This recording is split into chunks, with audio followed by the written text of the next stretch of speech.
Welcome everyone to the final episode in 2018 of Unrooted Softball Edition, and my guests for the final episode this year, none other than the two juniors on the team, Regina Juarez over there, and Sarah Reyes right here. Ladies, thanks so much for joining me on the show. Thanks for having us. You're very welcome. Now, you two represent the second ever double interview here on Unrooted. Are there any special plans to make this one the greatest episode of all time? I mean, we do have a dance that we do. It's just the juniors. We do it before the games. It's to the song. It's tricky. It's tricky. It's tricky. It's tricky. You know the tricky. It's tricky to wrap around. Yeah. We played that all the time when the men's basketball team came out like 3 years ago, back when I was a student here. So I've heard that song many a time. Okay, what's the dance like? Do you want us to show we you? can show you. Okay, hold on. This is the beautiful thing about doing these interviews live. You never know what's going to happen. So we're going to go to YouTube right now.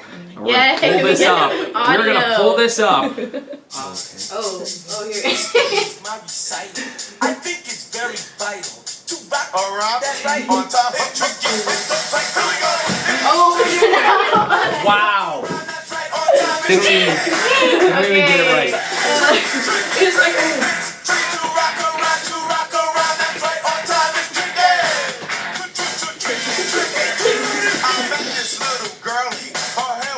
let's do it right now. That's okay. And that's what Wow. Round of applause. I think. I don't know. There are a lot of firsts happening on this show. That is definitely the first. A little dance routine. I don't know what, if I had someone else in here to hold up the scorecards, I think I would, but I don't know. I'm going to go like a solid 9.5. Oh, wow. Good job. It was rough early. It was very rough early it was. after the screw up, but I think all things considered, not too bad. How did you come up with that? What was the inspiration for it? That's a good question. I don't know. Weirdness? Yeah, I think so. We're just trying to get pumped up before games, and we heard the song, and Regina and I are always just doing random things, and you know.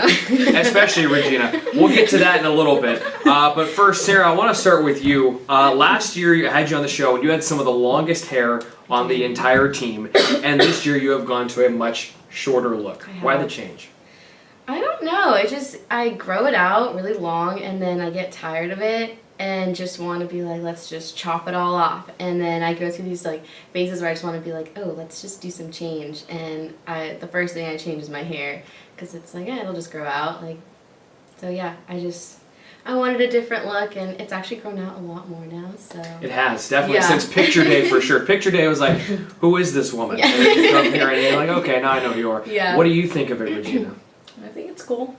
Short. I think it's cool. I don't know. Great generic answer. Yeah. All right, now let's move on to you, Regina. Every single episode, this isn't a surprise, you're mentioned on some type of brownie bite. And just this past week, Brooke Shigematsu said you can't drive a boat.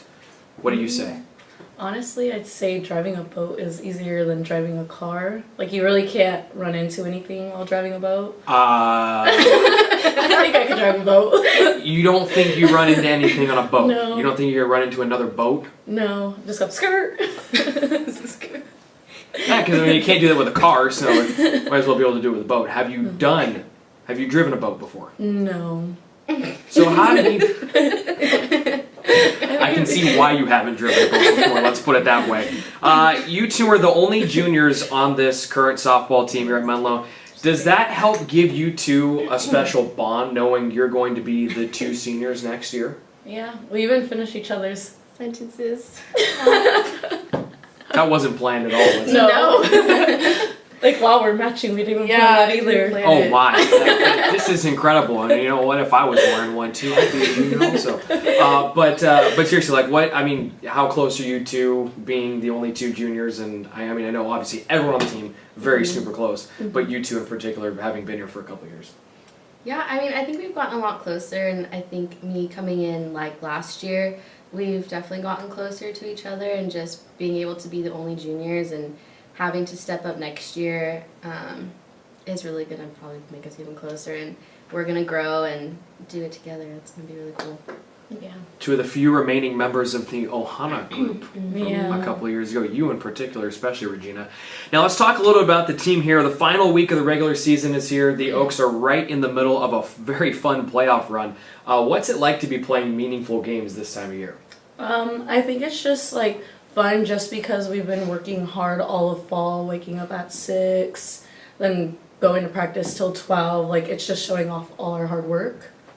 Yeah, and I think kind of getting to this point of the season is always, it's a grind, and, you have school, just stress, and then the seniors worrying about what they're going to do after, and then people's internships, so it's all really crazy, but I think being able to play and just to be there for 14 innings, it kind of lets us take a break from all that and to just play this game that we love. We only get, a certain amount of years to do this, so... And sometimes it's more than 14 innings. You ladies found that out yesterday against Hope International, a big doubleheader down there against the 6th-ranked team in the nation, and a couple of one-run wins for the Oaks. So big way for Menlo to get back up towards the top of the conference standings. How tough was it to go into that series? You're on the road, they just swept you, and you go down there and get a win. How big was that? It was huge. It was, even just the process of getting down there, I think we were already kind of at a disadvantage, but I think I'm really proud and happy with how we came out and we were just like, well, we're here, let's do it. And yeah, it was really great. I'm really glad that we were able to pull it out, and think these were really important games that we were able to play as a team and really get back where we know we should be. Yeah, I think by getting swept last weekend, it really built a fire under us. So we were just ready to compete and show them what we were made of. And it did show for sure. Now, the end of the season, a lot of contests against some top teams. Of course, you had the doubleheader against Hope, ranked number 6. Vanguard last weekend, they're ranked number 8. Do you feel these games are great for preparing for the GSAC playoffs just a couple of weeks away? Yeah, definitely. It just gives us a little more push. It was your part. You were supposed to start this one. Yeah. I didn't know you had an order. I thought you were just waiting. It was pretty good. Oh yeah, it's just a push and then you start laughing. She was supposed to... Sorry. Yeah, no, Take it away, Sarah. I think being a part of the GSAC is, I think, a really cool conference to be a part of. I think everybody is... competitive, everyone beats everybody, and it's always a dogfight to the last, couple series. So, playing the way we did against Vanguard, but coming out against Hope, I think we're getting a lot of confidence back, and we're going to be ready for the tournament. Do you want to add something about a push? Or? All right, well, Regina, this question is specifically for you, so you're the only one who I'm going to rely on to answer this for me. You've been a regular at first base this year for the Oaks, and as a regular in the offensive lineup, I know, Sarah, you can speak a little bit to it as well, but how contagious has the hitting been this year, knowing that every single person, 1 through 9 in that lineup, can drive in runs? The 1 through 9 lineup usually changes every game, but I like the change because I could be hitting behind Shiggy and she could give me some motivation through her hits because she's always either hitting a home run, double, triple, and then if I hit behind Lauren, it just helps me out because it's another lefty against a pitcher, so it will help me know what pitches I'm getting. Yeah. Yeah, and that's been the case for everybody in the entire lineup. Doesn't matter who's hitting behind who's hitting in front of who. I know, Sarah, you can speak a little bit to that. I mean, it's been a lot of fun. You've been hitting anywhere from number 4 this year down to number 8, even number 9 sometimes. Yeah, no, it's a lot of fun being able to be a part of a team where everybody hits. Everybody can get the job done, and it's just, even to be a pitcher and have that, that's just... It's so awesome, and knowing that we're always, say if someone hits a hard ball but gets out, they're gonna fall in. We're gonna keep on doing what we need to do and make the adjustments we need to make, and it's just that's what I love about being Menlo softball. That's us. Yeah. Now, Sarah, you're also the wins leader on the pitching staff with 11 this year. So, what can you say about the way the pitchers have come together from the beginning of the season to where you are now? Because I know early on in the season, it seemed like throwing strikes was a bit of an issue, and there were some high-scoring games really early, but things have settled down over the last 2 months or so. Yeah, no, I was like just thinking about that the other day, like where we would kind of have to like throw a couple innings and someone else would have to hurry and get ready, but looking at where we're at now is just like the pitching staff as a whole is I love our pitching staff and knowing that if I'm not in or if I am in, I'm going to do my job for my team and for them, and if they have to come in for me or I have to go in for them, I'm going to do it for them. And I think we work really well together as a group, and no one is there to be like, oh, I want this or that. Like, we really work really well together and want all of us to succeed. So. All right, ladies, final Brownie Bite segment of the year. You ready to go? Okay, question number 1. They're all related to doubles, since we have 2 people here That on the makes show. sense now. I didn't get that. You didn't realize that was No. what I was going for? I even wrote in Seriously. parentheses, I'm just thinking of questions that involve No, doubles. You didn't see that? We didn't see that. No, I That makes saw sense. it. Well, this is going to be fun then, folks. Question number 1. Which teammate is most likely to get a double scoop on her ice cream cone? I'd honestly say our whole team. I don't think we could. Yeah. Literally, we're always asking our coach, can we get ice cream? Can we get ice cream after every single game? Especially when we do well. Yeah. Yeah, well, I mean, of course, that's the best time to get it, right? Now, if you had to think of someone who just loves ice cream the most, who would that person be? Ari really loves ice cream, but Keely Hernandez, just her and food. She just, you can always just picture her with like this like mound. The mountain of ice cream? Yeah. I've always wanted to try that, but I've never been that Yeah. hungry enough to do one.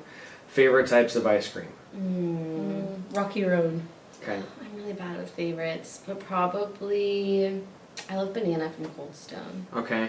I love it's called Wild and Reckless. It's a sherbet at Baskin Robbins.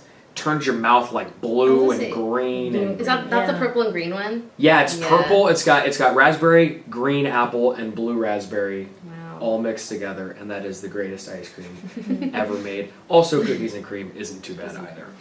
Question number 2: Which teammate is most likely to double dribble? I definitely have to say Larissa. I feel like if you throw something at her, she gets like so like anxious, and she'll just go like that. I think, yeah. Can either of you play basketball well? No. Not me. This one. Yeah. Ooh. Really? Yeah. You can? Yeah. You don't It's- strike me as it's someone surprising. who could play basketball well. Basketball's cool. You seem like the person who would play like 50 minutes in a 48-minute game, but you'd never get subbed out. But I couldn't picture you being. A She hits great- threes like Oh, okay. easy. Well, she's not big enough to play inside, Yeah. right? So you're on the perimeter, pass and shoot, perhaps. Yeah. In high school, I used to play basketball. Oh, really? Yeah. Okay. What position? What position? Shoot. I forgot. I don't even know. I just played. Just showed Yeah, up I and just played. played. How long did you play? I just played for 4 years. Oh wow. Yeah. How was your team? We were okay. We weren't that great. I mean, my high school I went to was new, so like, our sports program Kind of a wasn't new that- program. Yeah. But you chose softball. Yeah. And here you are. Definitely. And then question number 3: If you had to pick a teammate to go on a double date with, who would it be and why? Okay, so we were a little confused about this question. So Okay. we picked one person. You're picking one Okay. person. That person can I already have someone else that they're going with or not? I don't care. Okay. Just someone else. I don't- Okay. We both picked Shiggy. Yeah, we picked Shiggy. Why? Because she's just so funny. Anything she does, it just makes me laugh. Like, she'll be like playing with her napkin and it just makes me laugh.